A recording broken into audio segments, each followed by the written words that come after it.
Est-ce que l'IA va tuer tous les métiers de la création? C'est une grande préoccupation. Et aujourd'hui encore, j'ai la chance d'en discuter avec Jean-Christophe Perrier sur le thème de l'animation. Que ce soit à travers vos propos, notamment dans notre dernier entretien sur les bienfaits du cinéma d'animation dans sa dimension éducative, ou encore à travers votre blog. On sent toujours un souci profond d'éducation à l'image. Alors selon vous, la difficulté actuelle vient-elle surtout de l'émergence de l'IA, de l'intelligence artificielle, ou bien d'une dérive progressive liée à la standardisation des contenus, au manque de temps, de moyens, de culture visuelle, ou même du regard que la société porte sur l'animation? Alors c'est une question très très vaste. Alors j'ai pas la prétention d'avoir la solution à tout ça. L'éducation à l'image, je vais resserrer. Donc en France, on a quand même cette chance qu'on n'a pas dans beaucoup d'autres pays et que d'ailleurs beaucoup de pays nous envient. On dispose de dispositifs d'éducation à l'image réglementés, supervisés, financés par l'État. Et ces dispositifs sont vraiment très précieux. Ils sont souvent mis en danger, ils le sont encore aujourd'hui, mais ils sont très précieux. Ils existent en gros depuis le milieu des années 90. Mais l'éducation à l'image en France, alors elle s'appelle éducation à l'image, mais c'est en fait de l'éducation au cinéma. Ça sous-entend, et c'est encore le cas aujourd'hui, malheureusement de mon point de vue, qu'on peut y faire que de l'initiation, de la sensibilisation à l'esthétique ou à la pratique du cinéma. Sous-entendu, tout ce qui relève de la série, de la création en ligne, du jeu vidéo, qui relève, à mon sens, et pas qu'à moi, de l'image, de la fabrication d'images et de sons, de récits en images, est totalement exclu de ces dispositifs. Mais pour le coup, si on reste sur l'éducation à l'image telle qu'elle existe en France, c'est quand même quelque chose qui sert, qui porte ses fruits sur le long terme. Alors pour avoir commencé les ateliers et les conférences auprès d'enseignants dans les années 90 et continuer encore aujourd'hui, 30 ans plus tard, il m'arrive assez régulièrement de recroiser des enseignants qui étaient des anciens élèves qui ont été initiés au cinéma par le biais des dispositifs, quoi. Parce qu'ils sont rentrés dans ces dispositifs, ayant rencontré des films qu'ils n'auraient jamais vus par ailleurs, de fil en aiguille, ils ont développé une certaine cinéphilie. Donc ça, c'est une chose qui marche, c'est factuellement prouvé, documenté, donc là-dessus, il n'y a absolument rien à dire. Là où ça devient un petit peu plus complexe, et pour répondre à votre question, c'est qu'il y a malgré tout, au-dessus de tout ça, un appauvrissement général en termes de culture. Ça, c'est aussi documenté, avéré, c'est absolument pas une opinion de le dire de cette manière. Et cet appauvrissement, il se répercute un peu partout, à tous les niveaux, et notamment dans l'éducation à l'image actuellement, avec des facteurs, pareil que je peux pas trop développer, mais qui sont des inscriptions en baisse, un nombre d'enfants impliqués en baisse, des enseignants qui sont eux-mêmes, souvent des plus jeunes enseignants, qui sont moins attirés par ces dispositifs. Donc là, il y a vraiment non pas un désintérêt, mais une baisse sensible, voire dans certains territoires assez importante, donc qui est inquiétante. Puisque quand il y a moins d'inscrits, les fonds alloués par les régions ou autres baissent mécaniquement. Et alors si on ajoute là-dessus l'arrivée depuis 2022 et surtout depuis maintenant 2024-2025 et les années qui vont venir de l'IA là-dessus, ça n'aide pas. On a véritablement une mécanique qui s'est enclenchée là, qui est assez inquiétante. C'est un euphémisme de le dire de cette manière, où l'IA arrivant comme une sorte d'outil pour le coup magique, mais avec vraiment des grosses guillemets négatives, facilite pas mal d'actions, facilite aussi dans l'esprit des enfants, mais aussi de certains enseignants, l'idée qu'on pourrait se passer de trop analyser, de trop discuter sur les films, par exemple. Je schématise, mais je l'ai encore entendu il y a à peine 2 semaines, dans la bouche d'un enseignant. L'IA, forcément, va avoir des effets très, très délétères, pour être poli, sur ce qu'on essaie de faire et les résultats que produisait l'éducation à l'image. Alors justement, dans l'un de vos derniers articles, vous rebondissez sur une conférence du CNC qui a eu lieu début octobre sur l'intelligence artificielle. Et vous avez pris soin de retranscrire les propos d'Héloïse Capioca, et notamment lorsqu'elle évoque la méconnaissance totale des enjeux liés à l'écriture de fiction pour les enfants.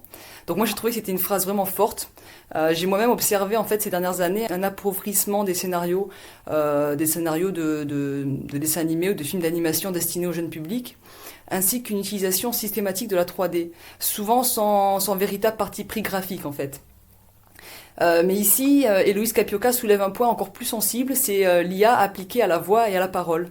Et elle dit que ce sont les voix des acteurs de doublage qui créent le lien, qui donnent chair aux personnages dessinés.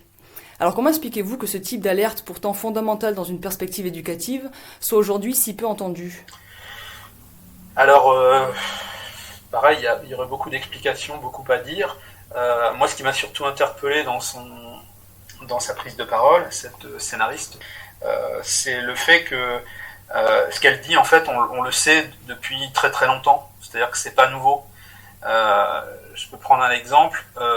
Je suis à peu près certain que la plupart des adultes qui se permettent d'émettre des préconisations ou des expertises sur ce que aiment ou n'aiment pas les enfants ne regardent jamais les programmes qui passent à la télé pour les enfants. C'est plus qu'une évidence quand on discute avec eux, ils n'ont absolument pas conscience.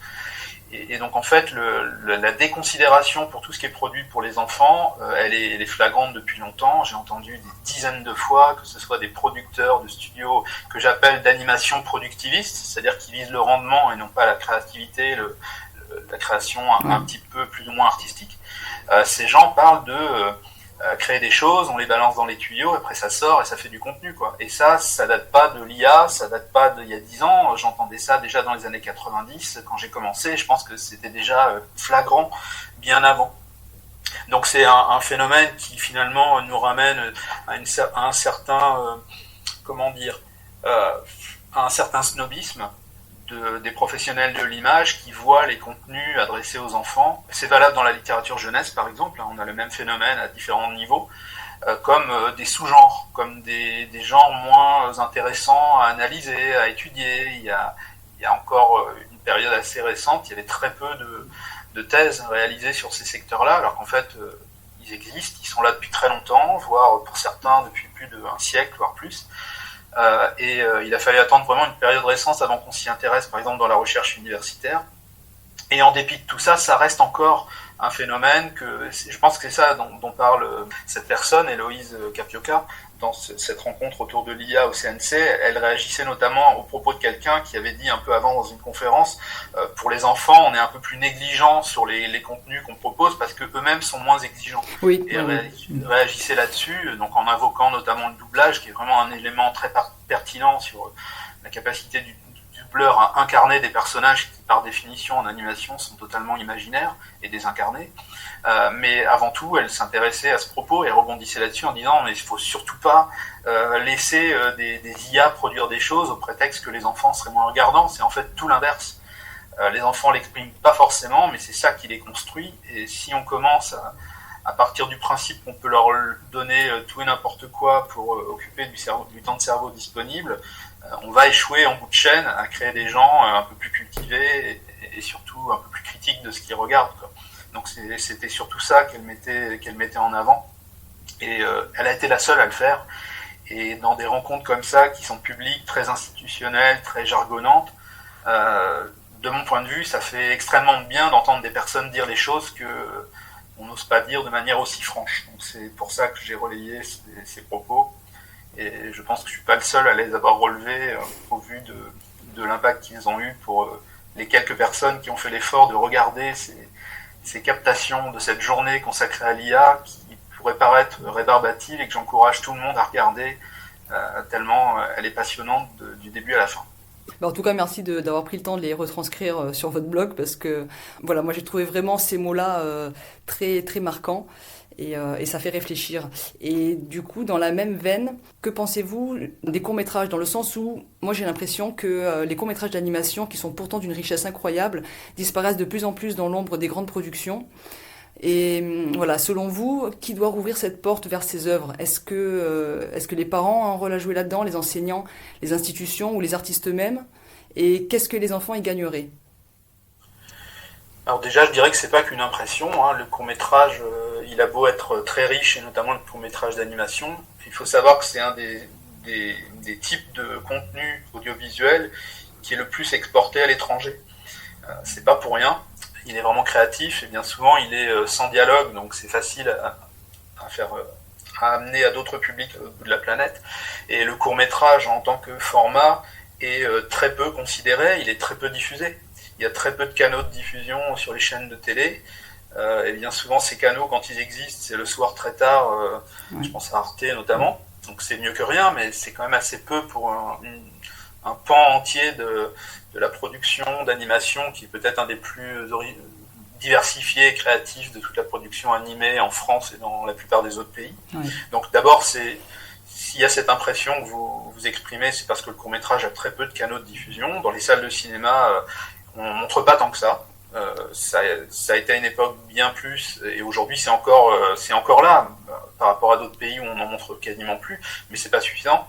Et pour le coup, quelqu'un qui réalise un court-métrage, mis à part d'animation, on va dire, pour rester dans ce domaine, mis à part certains festivals et maintenant aussi en ligne, où ces courts-métrages en ligne sont noyés dans un flot absolument infini d'autres courts-métrages, ils disparaissent assez vite. Et si on rajoute là-dessus que les internautes ou spectateurs sont de moins en moins éduqués à reconnaître, à trier le bon grain de livret, si je puis dire, à faire le tri dans ce qui est créatif, intéressant et le reste, un court-métrage absolument génial va souvent passer complètement inaperçu parce que esthétiquement il est peut-être trop contrasté avec ce que les gens aiment parce que c'est ce qu'ils voient par ailleurs. Donc il y a une logique de conformisme quand même qui est à l'œuvre. Et pour le coup, il souffre de ça, le court-métrage. Et par rebond, certains longs-métrages un peu plus créatifs que les autres, esthétiquement engagés dans des voies un peu nouvelles, ont du mal à trouver leur public, parce que le public immédiatement, pour le dire très vite, pour schématiser, c'est un peu plus complexe, mais en schématisant, va plutôt vers des choses qu'il connaît, quoi. Oui. C'est un phénomène assez naturel. Donc le court-métrage d'animation souffre de ça. Ça ne l'empêche pas d'être hyper créatif. Et comme en France, on aide beaucoup le court-métrage d'animation dans la plupart des régions, ça permet d'avoir un vivier de personnes qui, pour une partie d'entre elles, finissent ensuite par réaliser des séries ou des longs métrages, donc avoir un peu plus de moyens, de se faire connaître. Mais en dépit de tout ça, l'animation restant entre guillemets un sous-genre pour la plupart des médias, on en arrive à l'impression que vous avez exprimée tout à l'heure. C'est-à-dire que malgré cette richesse, on n'a pas encore bien pris conscience à tous les niveaux, et notamment dans l'enseignement, de tout ce qu'on pouvait puiser dans le court-métrage, notamment le court-métrage d'animation. Alors il existe pourtant quand même des DVD qui font des compilations de courts-métrages. Oui. Voilà, je ne sais pas dans quelle mesure ces DVD sont visibles par les parents, ou en tout cas font leur effet. Pensez-vous que les parents ont un rôle aussi à jouer par rapport à l'éducation de leurs enfants vis-à-vis de l'animation, en orientant le choix des œuvres qu'ils montrent à leurs enfants ? Alors oui, les parents ont un rôle, mais comment attendre de parents qui eux-mêmes n'ont pas forcément une éducation à l'image artistiquement intéressante, qu'ils le fassent pour leurs enfants. Donc je pense que, et ça répond à votre question précédente, c'est que s'il y a un endroit où on peut éventuellement essayer non pas de le régler, mais au moins d'atténuer le problème, c'est cet endroit, il est à tous les niveaux. Il est au niveau des enfants, des parents, des enseignants, des médias. Moi, je m'intéresse beaucoup à ce que j'appelle la sous-médiatisation du cinéma d'animation, et je crois depuis maintenant plusieurs années avoir prouvé factuellement qu'elle existe. C'est pas juste une vue de l'esprit, il y a une sous-médiatisation, c'est-à-dire l'utilisation de toujours les mêmes termes, qui sont bien souvent des termes neutralisants, des euphémismes, et qui ramènent l'animation, qu'elle soit de court ou long métrage, à un domaine qui n'est pas plus, qui ne mérite pas plus d'analyse, qui ne mérite pas plus d'études que c'est bien, c'est pas bien, je reprends souvent l'expression de Télérama, que je déteste royalement, qui est poétique et tendre, c'est-à-dire c'est un moyen un peu, c'est une histoire de point Godwin. Une fois que vous avez dit ça, voilà, c'est poétique et tendre, je peux envoyer mes enfants, mais ça dit rien du film, quoi, ça dit rien de l'œuvre. Et en fait, la prolifération par des médias que j'estime pour la plupart, je pense aux médias généralistes, radio, télé ou autres, eux-mêmes n'ont pas une grande connaissance du domaine, donc quand ils veulent parler de grands films, même quand ce sont des très bons films, leur champ lexical est assez réduit, et c'est pas de leur faute, ils ont d'autres choses à traiter, sûrement plus intéressantes, plus importantes, mais le fait est qu'à la fin, l'animation n'est jamais plus qu'un sous-genre, n'est jamais plus qu'un domaine qui est négligeable et qui, on en revient toujours au même cliché, mais qui sont réels, qui serait le domaine réservé des enfants, et quand c'est pas des enfants, ce serait des adultes un peu régressifs, quoi, qui seraient adolescents, qui auraient une sorte d'intellect qui les ramènerait en permanence vers l'enfance, alors que factuellement, dans les salles de cinéma, un des publics qui monte le plus, c'est la tranche d'âge des retraités qui vont au cinéma seuls voir des films d'animation. Donc c'est complètement déconnecté de la réalité en plus. Et là où ça nous ramène à votre question, c'est qu'il faudrait travailler à tous ces niveaux-là. Et même les initiatives qui le font, est très bien. Je pense à une revue comme Bling Blanc, qui est une initiative absolument géniale en France, et doit forcément souffrir de ça, puisque au final, les lecteurs de cette revue, en grande partie, doivent être d'abord des personnes qui connaissent le cinéma d'animation, donc c'est très peu de gens en France. Et ensuite, pour arriver à des publics qu'on aimerait tous toucher, ça va être très difficile, puisque parler d'animation bien, il faut rentrer dans la technique, il faut employer souvent du jargon, et là, du coup, on a perdu le grand public, quoi. Donc c'est un peu un cercle vicieux dont on n'arrive pas forcément à sortir. Et une des solutions que j'ai trouvées, alors que j'applique pour moi, après, je ne sais pas si elle fonctionne avec tout le monde, c'est d'essayer d'être le plus vulgarisateur possible, au sens noble du terme, c'est-à-dire à essayer de sortir le plus possible du jargon, à mettre des mots sur des termes qui sont souvent complexes ou mal utilisés. Et ça, donc c'est pas quelque chose que j'ai inventé moi-même, hein, je me suis inspiré de ce que faisaient d'autres personnes avant moi, et de ce que font certaines personnes actuellement dans d'autres domaines que le cinéma, où à partir d'instant on explique tous les termes, on évite les anglicismes, on fait pas trop de jargon qui parle qu'à un entre-soi, on essaie d'ouvrir, là d'un seul coup on se rend compte que ça parle à beaucoup plus de monde, qu'il y a beaucoup plus de réactions, d'échanges, et je pense que c'est peut-être une des solutions qui pourrait permettre à tous ceux qui essaient de promouvoir le cinéma d'animation ou la création animée dans son ensemble, de pouvoir élargir leur public et toucher plus de monde pour s'approprier eux-mêmes les techniques d'animation, les films d'animation, qu'ils soient de court-métrage ou long-métrage ou séries un peu plus élaborées que la moyenne des contenus qui sont proposés un peu partout. Après, comme on l'a vu tout à l'heure, donc on a vraiment aussi vu cet aspect expression aussi de l'enfant à travers l'animation.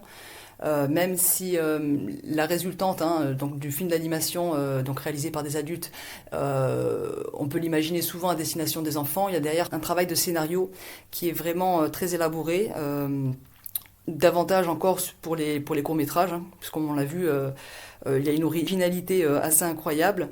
Le cinéma d'animation, c'est finalement un terrain d'expression qui est assez rare. Et là, on arrive aussi dans une époque où, avec l'IA, on a des modèles génératifs, des contenus automatisés, enfin des choses qui vont se construire de plus en plus par des machines. Est-ce que vous pensez justement que l'animation peut être en danger par rapport à ça, ou qu'on aura quand même toujours ce besoin de revenir sur quelque chose d'artisanal, comme on voit aussi avec beaucoup de films qui volontairement conservent ces techniques-là et mettent à l'honneur différents matériaux? Alors le risque, il est bien réel, il est même déjà à l'œuvre, hein. Il y a un certain nombre de métiers qui sont déjà impactés dans l'animation, et parmi eux les métiers de l'écriture de l'animation. C'est-à-dire que de plus en plus de scénaristes, alors je pense notamment à la partie de ce que j'appelle l'animation productiviste, c'est-à-dire qui doit être rapide, qui doit fournir beaucoup de quantité de contenu, dont parlait Héloïse Capiocat dans son intervention. Ce sont des productions qui visent à créer beaucoup de la quantité en gros. Et l'IA permettant de faire de la quantité rapidement, on voit déjà les choses arriver de la part d'à peu près partout. La Disney vient d'ouvrir son catalogue pour en gros dire avec l'IA faites ce que vous voulez de nos contenus pour produire d'autres contenus. C'est pas simplement un geste philanthropique de leur part, bien sûr, c'est aussi un moyen d'augmenter la créativité, mais de se passer de certains scénaristes, quoi. Je le dis vite, mais c'est à peu près le résultat auquel ça va aboutir. Donc même dans les étapes les plus créatives, c'est-à-dire les moins technologiques de l'animation, l'intervention de l'IA va générer, et ça on le voit déjà, un appauvrissement des récits qui seront proposés. Alors moi je dis appauvrissement parce que j'ai envie d'être un peu pas trop nihiliste, quoi, mais certains parlent de délestage cognitif, d'appauvrissement intellectuel général, enfin bref, ça va très très loin. Alors on n'y est pas encore, mais on s'en rapproche et on y va très vite. Et le risque, effectivement, c'est que la plupart des récits qui pourraient être proposés aux enfants, si en plus on n'a pas cette considération que ce qu'on leur propose est aussi noble que ce qu'on propose aux adultes, eh bien, ça va être des contenus qui vont être non seulement, comme ils sont déjà très stéréotypés, très conformistes, mais en plus sans fond au sens sans éléments qui les font réfléchir. Ça va être un alignement d'éléments statistiques que produit l'IA, c'est-à-dire s'il faut une histoire avec une aventure qui doit être inclusive, eh ben, on va nous sortir des stéréotypes avec des enfants de couleur, des garçons, des filles. Ouais, ça va fonctionner vraiment sur des critères statistiques que l'IA est capable de générer sans aucun problème, mais tout ce qui est contraste, inattendu, éléments provocateurs au sens intrigant, nourriture de la curiosité, tout ça va probablement être atténué, voire complètement disparaître. Donc ça, c'est un des risques majeurs pour les contenus animés. Et si on parle des contenus animés ici, c'est pas juste parce qu'on aime l'animation, faut pas l'oublier, hein, c'est la première entrée dans la cinéphilie, si je puis dire, ou dans la consommation d'images des enfants, dans la plupart des cas. Hein. La plupart des enfants, les premiers contenus qu'ils voient, ce ne sont pas des livres illustrés, hein, ça c'est en dessous, ce sont des images animées qui sont bien souvent des dessins animés, alors en 3D ou en 2D, mais c'est ça leur première entrée dans le paysage audiovisuel mondial, quoi. Donc si cette première entrée, elle est très pauvre, complètement stéréotypée, voire instrumentalisée, parce que ça aussi c'est un des risques, avec des contenus assez douteux qui seraient instrumentalisés par des idéologies politiques particulières, comme c'est déjà le cas aux États-Unis actuellement, ou ailleurs, en Chine, forcément ça appauvrit le paysage général et ça appauvrit la culture générale massive des personnalités. Alors là encore une fois, je le dis à gros traits, c'est un peu plus nuancé que ça dans la réalité, mais on y va en appuyant sur l'accélérateur. Donc le risque il est énorme. Et là où l'éducation à l'image a son rôle à jouer, c'est d'être une sorte de frein, quoi, pour permettre la résistance à ce flux qui va nous arriver et qui nous arrive déjà. Oui. Et qui n'est pas du tout plaisant. Hein. Les résultats qu'on peut voir actuellement, alors qu'on n'est qu'au début, sont plus qu'inquiétants. Alors moi là-dessus, j'avais écouté une interview d'Hugo Bienvenu à la suite de la sortie de son film Arco, et j'avais bien aimé parce que par rapport à... Alors ce film, il est fait de manière artisanale entièrement, tout réalisé en France par sa volonté. Et ce que j'avais apprécié, en fait, c'est que son regard par rapport à l'IA, c'était de dire que l'IA ne remplacera jamais l'intuition. Et que, en fait, du moment où, dans un film, l'intuition ressort, on recrée la connexion, en fait, avec le spectateur. Et c'est ça qui fait la différence, en fait, avec les contenus qui sortiront, qui commencent déjà à sortir, hein, et cette tendance-là va se poursuivre. Mais voilà, il y aura une différence majeure, je pense. Et après, à nous aussi de faire nos choix et d'aller vers ce qui nous nourrit le plus. Ça, en fait, c'est la bonne nouvelle dans cette affaire, et ça va me permettre de ne pas être trop dans le négatif, parce qu'il y a plein d'espoir, en fait. C'est que l'IA va tellement loin dans l'aseptisation, dans le contenu sans fond, que le public n'aimant que les choses authentiques, même si des fois il ne le verbalise pas la plupart du temps, c'est ce qu'il aime, c'est ce qui l'intéresse. Eh bien, on voit déjà, et c'est, je pense, le sens des propos d'Hugo Bienvenu, on voit déjà que les producteurs, les fabricants d'images, les artistes qui resteront les plus authentiques possibles auront toujours un public. Oui. Et que probablement, le fait qu'on commente déjà 2 ans après l'émergence, c'est vraiment très récent, on est déjà noyé dans des contenus qui sont tous plus ou moins pareils, et c'est que le début, encore une fois. Va probablement, c'est même certain, générer un contre-coup qui va être plaisant, puisque les gens vont rechercher, les spectateurs, les créateurs vont rechercher des choses beaucoup plus authentiques, beaucoup plus imparfaites, beaucoup plus sincères. Donc on va avoir des personnes qui vont réussir et trouver les financements pour produire des choses qui vont être volontairement faites à la main, avec des défauts, sans les corrections possibles en 2 clics par l'IA, simplement pour être encore plus proche des gens, de ce qu'ils aiment. Et c'est pas compliqué à comprendre, hein, quand on sait que on se demande souvent pourquoi les gens adorent voir des vrais dessins et plus que des images trop finalisées qui sont presque parfaites, retouchées. C'est tout simplement que ça les rapproche le plus possible du geste artistique et de l'expérience qu'ils ont eux-mêmes du dessin. Donc à partir de l'instant où on gomme tout ça, eh bien, on se prive de cette relation très proche que peut avoir le film d'animation, qui est très authentique graphiquement, si je puis dire. On se prive de ça, et les spectateurs sont privés d'un plaisir qu'ils recherchent sans même des fois le savoir, hein. Mais c'est ça qu'on recherche tous, quoi. L'exemple que je prends souvent, c'est on s'étonne que les films faits en pâte à modeler, alors qu'on peut faire exactement la même chose en 3D en imitant la pâte à modeler, on s'étonne que les films en pâte à modeler imparfaits sur lesquels on voit des traces de doigts à l'écran sont les plus appréciés. En fait, c'est le contraire qu'on devrait se passer, c'est qu'on ne devrait pas s'étonner de ça. C'est tellement proche de la réalité d'un enfant qui joue avec ses propres bouts de pâte à modeler. C'est l'exemple que je citais tout à l'heure, qu'on peut vivre concrètement si on fait de l'éducation à l'image.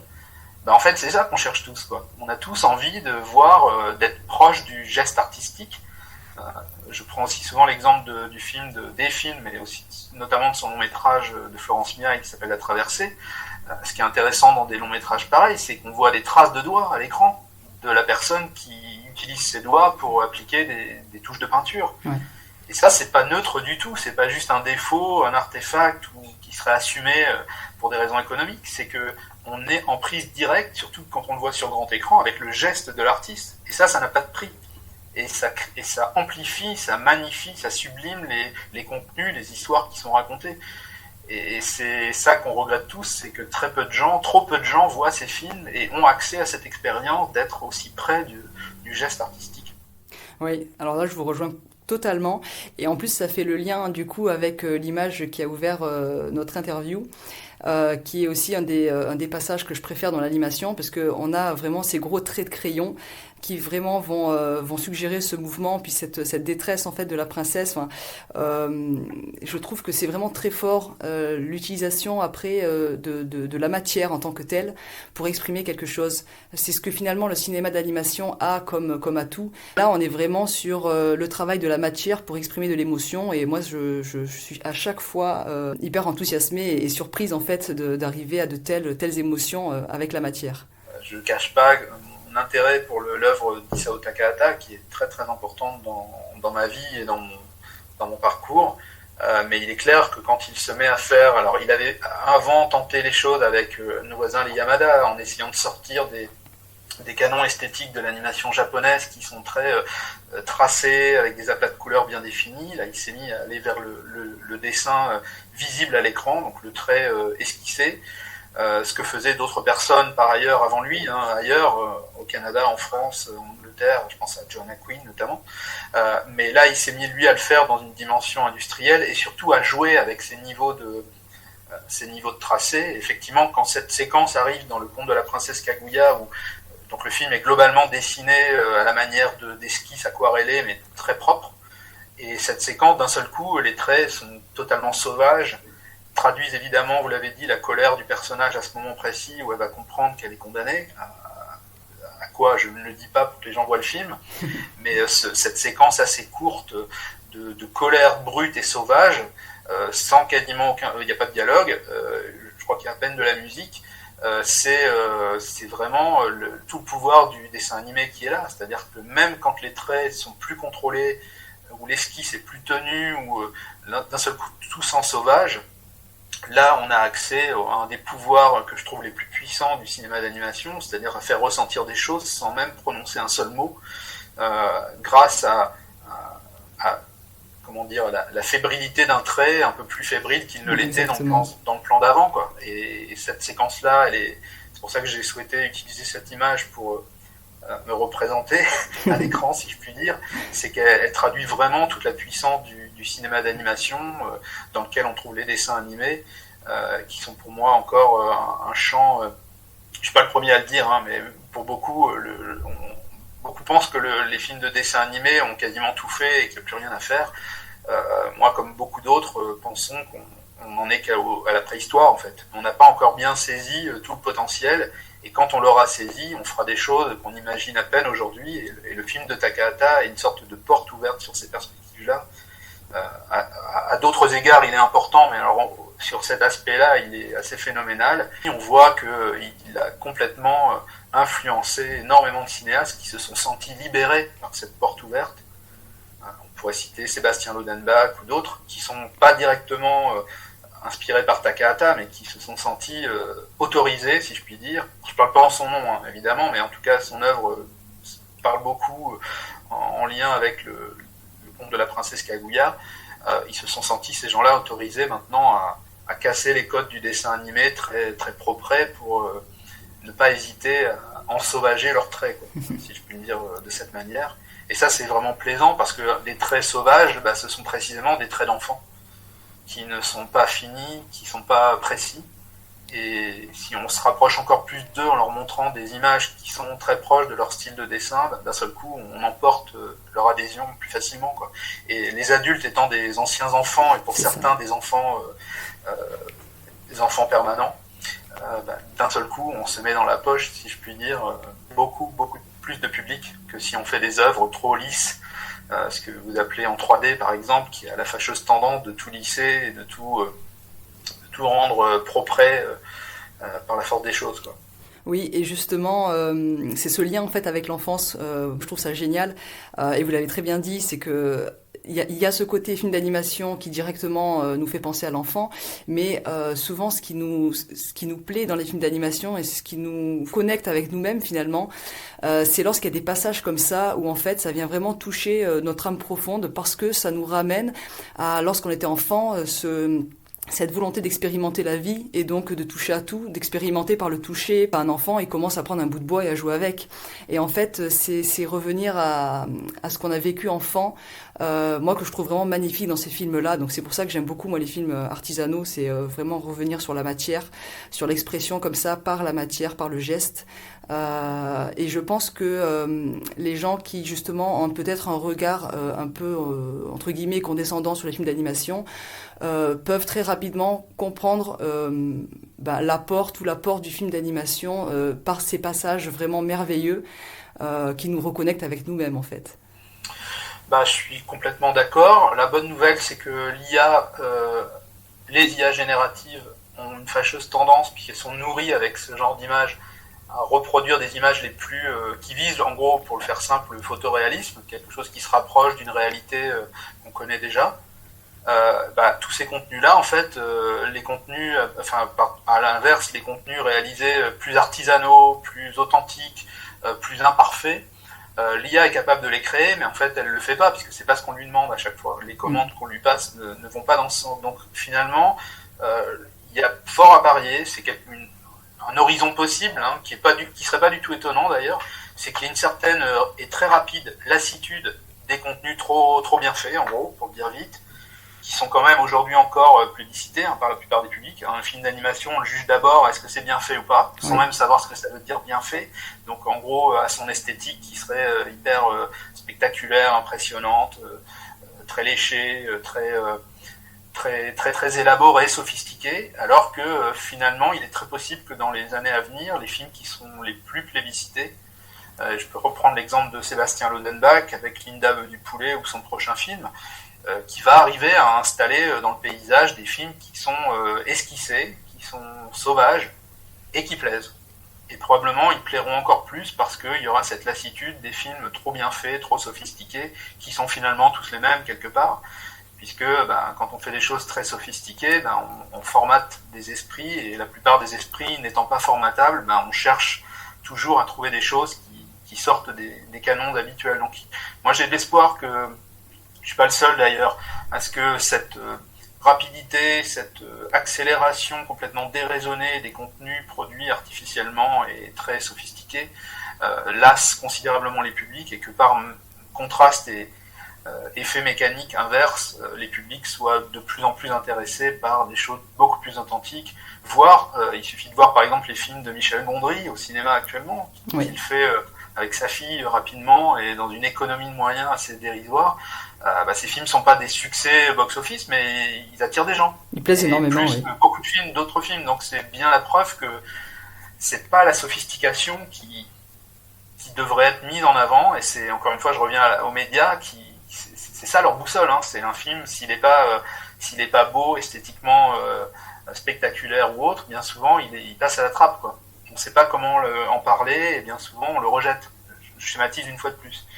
Je pense qu'il va y avoir un phénomène inverse, en tout cas je l'appelle de mes voeux, un phénomène inverse qui va ramener vers des contenus qui seront, comme vous l'avez dit, beaucoup plus authentiques, parce que proches de ce que n'importe qui peut faire, qu'on soit enfant ou adulte. Les adultes ne savent pas, pour beaucoup, dessiner, Si on voit des contenus qui sont dessinés sur grand écran, dont on voit les erreurs, les traits, les repentir, c'est beaucoup plus impressionnant. Je prends souvent l'exemple qui m'a été donné d'expérimenter plusieurs fois. La plupart des visiteurs du Louvre à Paris vont tous voir les mêmes tableaux terminés, les mêmes sculptures. C'est très bien, c'est parfait. Mais la plupart ne savent pas qu'il y a à côté, dans le Louvre même, ce qu'on appelle le cabinet des estampes, et avec des règles relativement faciles à franchir quand on est intéressé et qu'on fait certaines démarches, on peut manipuler des dessins originaux de Léonard de Vinci, des grands auteurs, des grands dessinateurs. Et croyez-moi sur parole, entre voir la Joconde derrière une vitre, derrière une foule, ou tenir dans ses mains des dessins de Léonard de Vinci, l'expérience, elle est complètement différente. Et elle est formatrice à plein d'égards, qu'on aime le dessin ou pas. Donc l'animation permet ça. L'animation authentique, dessinée ou artisanale, permet ça, de donner, de mettre un contact, une proximité assez... je pense on l'obtient pas avec des acteurs, par exemple, cette proximité avec le public, quoi. On est vraiment au plus près du trait de l'artiste, au plus près du geste artistique. Quand on voit les traces de doigts sur les pâtes à modeler, les personnages en pâte à modeler de Wallace et Gromit, ce sont les traces de Nick Park, le réalisateur, quoi. On peut pas être plus près d'un réalisateur de cinéma que dans cette configuration-là. En tout cas, moi, je nourris le même espoir. Et ouais, j'espère qu'à l'avenir, cette tendance sera de plus en plus importante. C'est pas qu'un espoir, et je pense qu'on en revient au tout début de la conversation, c'est que l'éducation aux images, donc je dis bien aux images, tous les types d'images, elle est importante pour ça, parce que c'est ça qui permet, entre autres, il n'y a pas que ça, mais c'est grosso modo le seul cadre officiel dans lequel on peut faire tout ce dont on parle depuis le début. L'éducation à l'image, si elle perdure et si elle se développait un peu plus qu'elle n'est aujourd'hui, peut permettre de combler une partie de ses vides, pas tout, elle peut pas tout régler, mais elle peut permettre de le faire, c'est-à-dire d'amener des gens vers des films qu'ils n'iraient jamais voir, de leur expliquer tout ce dont on parle, parce qu'il faut quand même l'expliquer avec des mots simples, il faut le vulgariser. Tout le monde se rend compte de ce qu'on a dit, mais tout le monde ne le verbalise pas et ne l'applique pas par la suite parce qu'il ne le verbalise pas. Donc il y a toujours besoin d'avoir une médiation pour le faire, mais cette médiation, elle coûte assez peu d'argent et elle a des effets assez durables et impactants sur un grand nombre de personnes. Donc c'est quelque chose qui fait qu'il n'y a pas que des raisons d'espérer, il faut soutenir ces initiatives, il faut les multiplier. Ce que vous le faites aussi en faisant de la vulgarisation de tous ces aspects-là et en montrant par d'autres points de vue quels sont les pouvoirs magiques du cinéma d'animation. Donc toutes ces initiatives cumulées travaillent quand même à ça, à régler... Donc finalement, pour le dire autrement, le tableau il n'est pas si négatif que ça, si tant est que mes descriptions depuis le départ soient négatives. Il y a beaucoup de points positifs et qui donnent envie de continuer, qui donnent envie de développer, mais voilà, il faut résister aux injonctions, aux baisses de financement, aux décisions complètement arbitraires qui viennent de gens qui connaissent absolument pas le sujet. Moi, je vise notamment les personnes qui remettent en cause le CNC sans même savoir comment il fonctionne. Donc tout ça, il faut y résister et on y résistera beaucoup mieux si on donne accès à cette connaissance. Donc ce que vous faites aussi de votre côté. Donc toutes ces initiatives-là, les vôtres, les miennes et toutes les autres sont les bienvenues et ne servent pas à rien. Je pense que vous avez répondu à ma dernière question. Voilà, merci beaucoup Jean-Christophe. Merci. Et je vous dis à bientôt. À bientôt.